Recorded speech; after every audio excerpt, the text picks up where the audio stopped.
আসসালামু আলাইকুম। চলুন আজকে আমরা ফেরিতে করে এক মহাদেশ থেকে অন্য মহাদেশে যাব। হ্যাঁ, ঠিক শুনেছেন, এক মহাদেশ থেকে অন্য মহাদেশ।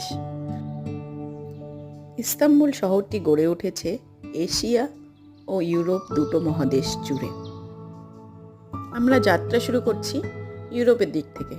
এখান থেকে ফেরি করে 20 থেকে 25 মিনিটে পৌঁছে যাওয়া যায় এশিয়ার কাদিকয় ডিস্ট্রিক্টে। ফেরি ছাড়াও আন্ডারগ্রাউন্ড ট্রেন আর গাড়ি যাওয়ার রাস্তা রয়েছে এক মহাদেশ থেকে অন্য মহাদেশে যাওয়ার জন্য। ইস্তাম্বুলের ইউরোপ সাইডে এশিয়ার তুলনায় অনেক বেশি হোটেলস বা থাকার ব্যবস্থা রয়েছে। পর্যটকরা মেইনলি ইউরোপ সাইডে থাকতে পছন্দ করেন।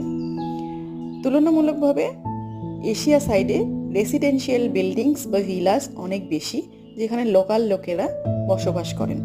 আজকে এই পর্যন্তই। আল্লাহ হাফেজ।